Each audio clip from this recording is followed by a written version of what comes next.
Hi, everybody, and welcome back. Thank you so much for joining us. So this week, we are going to continue with our psych series, my favorite series, of course. And specifically, we're going to be discussing words with multiple meanings. So a lot of people asked me to talk about this, and I was really excited to talk about it because it's so interesting how our first impressions are of words and how we analyze them. And I think we're going to first start with an example of different sentences with words that have multiple meanings, and we're going to analyze and see how exactly we try to figure them out. So our first sentence is, there are more bars in town. The second one is, she held a ball. And the third one is, you found a bat in the garage. So for the first sentence, a lot of people might think of bars as in a pub or a restaurant, and that's the case for a lot of people. But others, depending on where they grew up, if maybe they grew up in the Midwest, might think of cell service bars, only because where they grew up, maybe they lived outside of town and they didn't have a lot of cell service with their phones at their house. So the fact that some people might think of bars as cell service versus place where you get a drink is really interesting. The second one takes a different approach.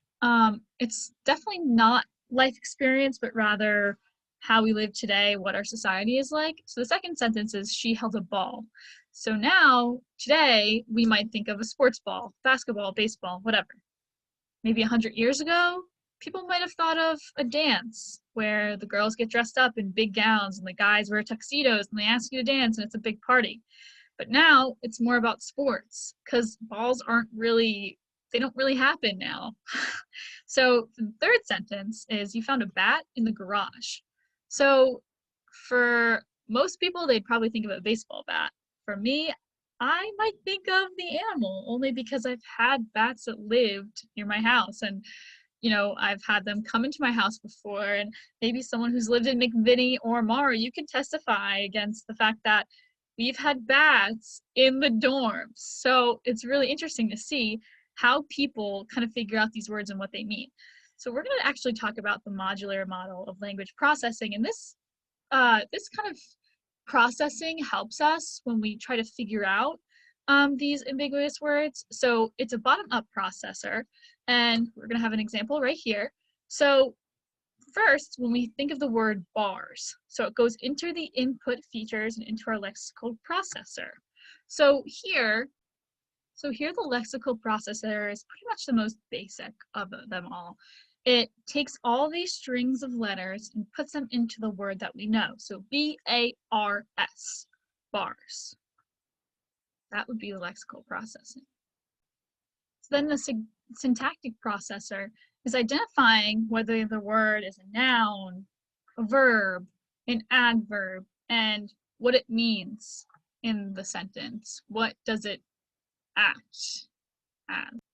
So then the message processor is essentially the first thing we talked about. So this processor kind of determines the meaning of the word. So is word bars the pub?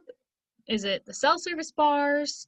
Is it the monkey bars on a playground? So this is where that is determined. So then here we have the GPS, and the GPS essentially acts as the central executive, and all of the processors feed into the GPS. But the thing is about the modular model is that they all go up. Like every information, it keeps getting higher and higher as a level of processing to figure out what this word means, what the sentence means. And after the processors go into the GPS, then it goes into the general conceptual knowledge where we figure out exactly what the string of words, what the sentence means overall, and then we can kind of process that. So this type of model, there's two types. There's the modular, as we've been talking about, and the interactive. The modular model is a bottom-up process, like I explained before, but it's it's the easiest way to kind of test this way of processing of like how we figure out ambiguous words, and the interactive model is a little less clear about that. So this model here is very important to us to look at.